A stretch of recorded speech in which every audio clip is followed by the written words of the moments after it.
What's up, guys? Welcome back. So today we are going to start talking about how do we make real change in our local community, right? Not just ideas, not just talking, but how do we start to apply action to taking steps to seeing actual change, right? How can we do that? Okay.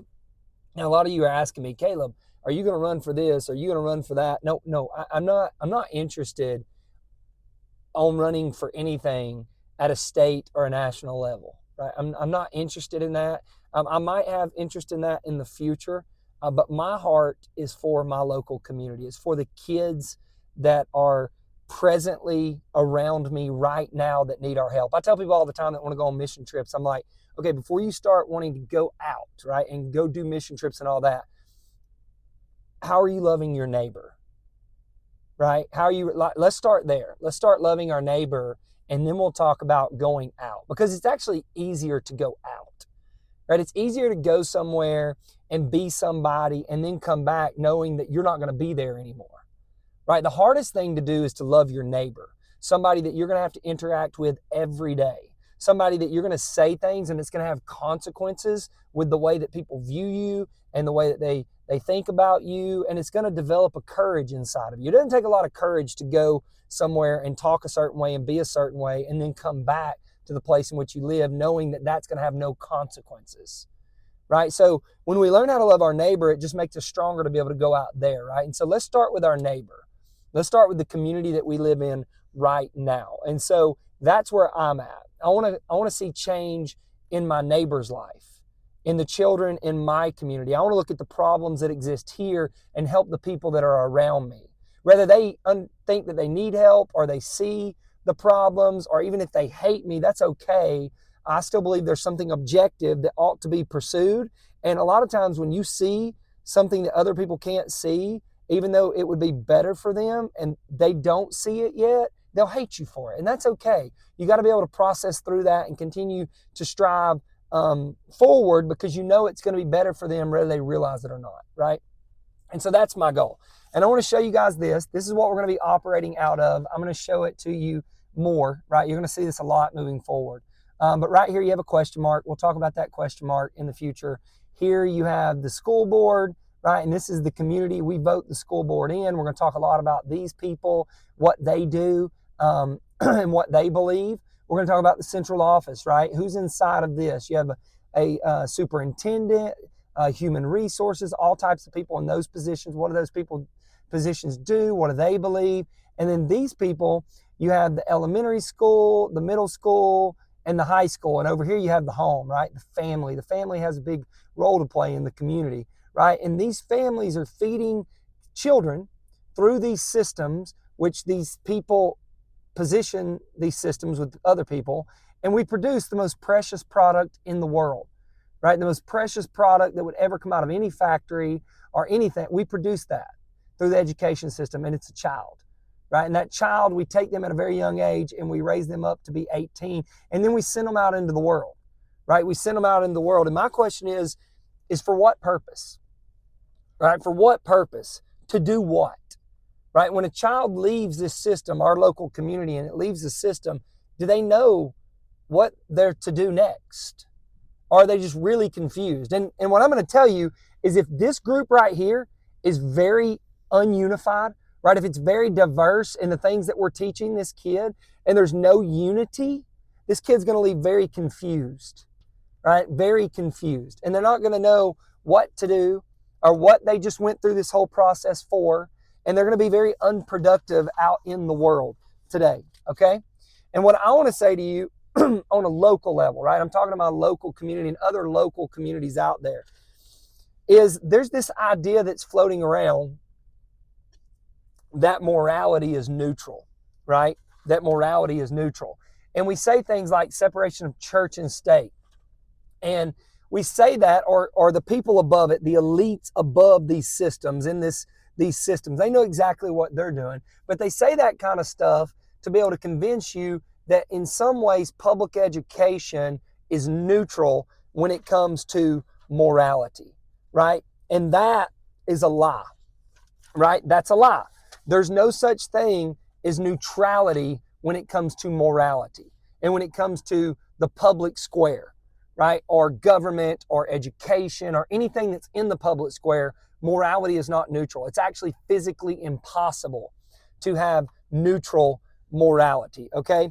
And that's what we're going to talk about. And I want to start by showing you a little example of this, okay? Let's take things that we study in high school, okay? Now, math is one of those that actually is kind of objectively neutral, right? There's no morality. It's the one thing in the world. It's numbers, right? Numbers are not they're amoral, right? They're not positive or negative, right? You can teach math from a completely objective position. But when it comes to writing, here's the questions I would ask. What are we writing about, right? What are the topics? Why? Who chose those topics? What do those people believe, right? When it comes to reading, what are we reading? What are we learning to read with? Like, what is the information? What books are we choosing to read? What is the messaging of those books? People have chose those. The people that chose those have a morality. Social studies, what history are we reading? What lens are we reading it through? Who was right and who was wrong in history? And who says, right? Who says? And who are the people that are saying this? Science. When it comes to science, what processes of science are we talking about? Are we talking about verifiable science? Are we talking about the scientific method? Are we talking about theoretical science, right? And are we teaching science that's built upon unprovable and unreliable assumptions, right? What are we doing in science? That alone ought to tell you what the morality is. When it comes to health in schools, are we talking about just physical health, right? Is it just physical education, so PE? Or is it also, are we talking about mental health? Are we talking about emotional health, which I think all of us would say is a big proponent of health. And if we're going to talk about emotional and mental health, who says what is an emotional and mentally healthy person, right? And what do we do with that? Where does that come from? What point of reference are we looking to be able to teach that? And so what I'm trying to show you is that morality plays a huge role in public education. And the reason that is all of us people have a moral standard that we operate out of. We simply do. We can't live life without a moral standard that we all have chose to believe in. And all systems is a group of moral people with whatever moral standard that they've chose coming together to build that system, and then they put their morality inside the system, okay? They put it inside the system. And so what I want to tell you today is that our moral structure in our public education has been built on a morally flawed system. And it's intentional, right? It's intentional. And you might go, why is it intentional? Well, let me tell you why I believe it to be intentional, and then I'm going to tell you what it is, okay? So what I want you to understand is where this country came from was a bunch of people that were self-reliant, independent, and driven people, right? This is what the Founding Fathers created. It's what made America great, right? And those people believed that government was there to protect their God-given rights and liberty that man doesn't give, God gives it, right? Man doesn't give that, God gives it. And so government is only there to protect those rights, right? It's not there to give those rights or to provide subsidies to those rights or those freedoms, just to protect them, okay? And what that causes, what that creates is a people that are very difficult to enslave, right? It's very difficult to exert power over that people, right? Because that people is going to create a very strong family unit that doesn't need government, right? And that believes that government is not God. God is over the government, and government answers to the people and to God. But a system that doesn't like that system, right? A system that wants power over the people, that doesn't like a middle class, that wants the elites, the haves and the have-nots, right? That's what it wants. What type of a system would it look like? Well, it would be creating a group of people that are very needy, right? Not self-reliant, but needy, dependent on them for things, and apathetic, right? And apathetic. So they're not driven, they're apathetic, they don't have goals, they don't believe in life and purpose and meaning and all those things. They're just content with getting their welfare check and sitting on the couch and watching Bread and Circus, right? Which, if you don't know what that is, read Roman Empire, right? Bread and Circus. Entertain them and feed them, and they'll just be apathetic until they die, and we can control them, right? They want a group of people that are controlled. And that group of people would eventually believe that government is God and that government exists to provide them with their essential needs, right? And what the people don't understand is that a government big enough to give you all these things is also big enough to take all those things away. And they will give it to you until they get big enough, until they're able to take it all away. And then they'll start to exchange your freedoms and your liberties for stuff, right? And that's what will end up happening, okay? And so you might ask, okay, Caleb, so what are you saying? Well, what I'm telling you is, I want to tell you the morality that has existed inside the public education system for a very long time to take us from the type of people that the founding fathers were, and we're trying to create a system to keep, right? These very self-reliant, motivated, driven, moral people to the type of people we are today. And there's been an implementation of a different morality, not a Christian morality, but a different morality that has created this class of people. And that morality is Darwin, right? It is a morality based upon Darwinian theory, right? Evolution, okay? And you need to understand, in a Darwin society, the highest civic value is survival, right? And since we are talking about species, right, it is survival of groups. Okay, that's the highest civic value, and you need to understand that. Okay, a lot of this is going to make sense when you understand what has been taught in our public education for the last 50, 60 years. Okay, and so from a national perspective, we're all asking questions like, why do we see more depression in children? Why are we seeing higher suicide rates? Why are we seeing more school shootings? You know, back when my dad went to school, every kid carried a rifle in the back of his truck window, right? You didn't have all these school shootings, right? Why? What's the change, right? And the change is in ideas, right? It's in values, right? That's the change that we've seen. And so what you need to understand is our children have been taught that the highest civic value in the survival in a society is survival. And when you group that with other things that are taught by Darwin, their God, right? It's things like this. You have no foundational right and wrong. There's no point of reference to really determine what is right and what is wrong, right? Right and wrong only comes from the powerful. It comes from government. There's nothing above government. So if you have a system where the Nazis end up telling you that the Jews are less than human and they need to be done away with, well, that's okay, right? Because that is the right now because government has decided. Or you have a group of people that decide on a 3/5 compromise with black people that they're 3/5 of a human, and therefore that gives them the justification for keeping them as a slave. That's okay, right? So slavery's okay, right? Now, it may not be black people, it may be poor people now, but slavery's okay. And how we enslave people might look different, but we still enslave them, right? We enslave them to a welfare system. We give them just enough to keep them poor, to keep them on the couch, to keep their votes, right? But it's still a form of slavery. It just looks a little bit different. When you tell people that they have no value, then you tell people that they have no identity, right? And then all of a sudden they're seeking an identity, and then you're the one that's there to provide them with what they're seeking, right? But they have no real intrinsic value, and then we wonder why people are shooting people and committing suicide because there's no value. There's no human life. They're just DNA dancing to the beat of their own drum. They're molecules in motion. They're evolved critters, but there's no real intrinsic value in a human beyond that. There's no ultimate justice in the world. All right, there's no ultimate justice. So go get yours now.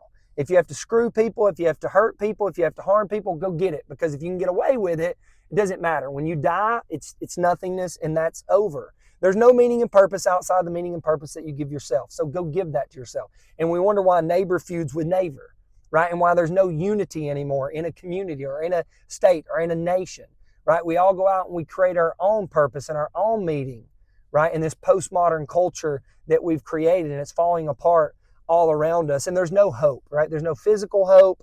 There's no eternal hope.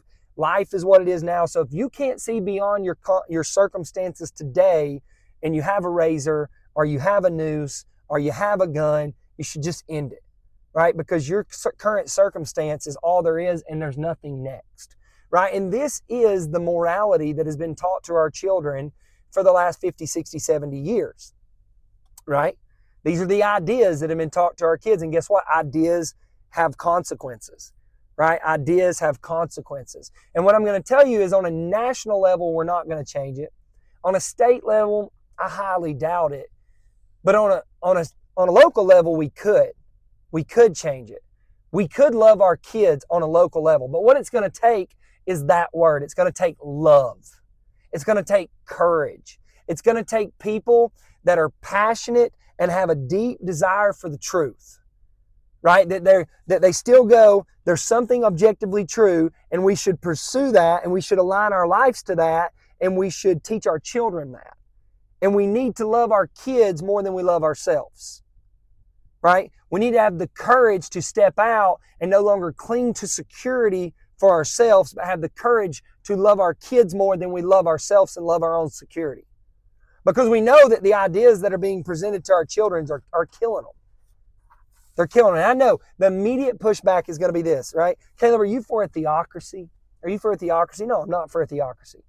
I'm a strong believer in the separation of church and state. But what you need to understand is the way you've been lied to is the state has been married to a religion.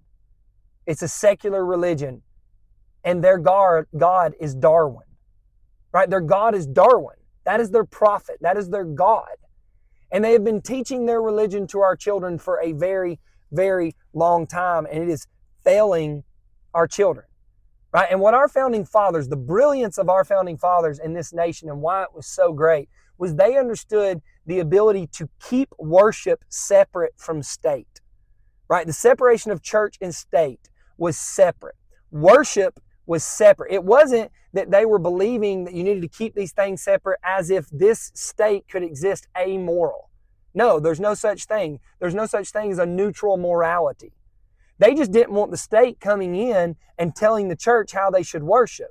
Whether it's a Islamic church or it's a Christian church or it's a Hindu church or whatever, right? The state can't come in and tell you how to worship. It does not believe in forced worship from the state level because that's what they were fleeing. They didn't want that. But they also were not ignorant enough or foolish enough as we are, local people. You're ignorant and you're foolish if you believe this. I'm sorry, I'm not being rude, but you are, to think that morality was neutral. No, they knew that only on a Christian morality, a nation, a state, a public education system, a set of ideas, only a Christian morality led to freedom and liberty for all people. For all people. Muslims, Christians, Hindus, gay, straight, all people. Right? And then all other systems led to tyranny. Right? A Muslim system leads to tyranny. You're going to convert to the Muslim faith, you're going to be enslaved, or you're going to be killed. That's what they teach. All you got to do is read the Quran. I don't care what a Muslim tells you. Go read their book. Right? A secular system, same thing, leads to tyranny. Government becomes God, and it's ultimately going to force you to do what it says by gunpoint, and if you don't, you're going to jail or you will be shot. Go look at secular systems. All other systems lead to tyranny. Only a Christian morality leads to freedom, right? And it has to be built upon that Christian morality, right? So you can't come over here and go, oh, we got to take Christianity out of the state or out of the public education. No, when you do that, you don't just remove it and now it exists in a neutral space. You must add something to it. If you remove Christianity, you're adding something to it. And we've been adding Darwin for the last 50, 60 years.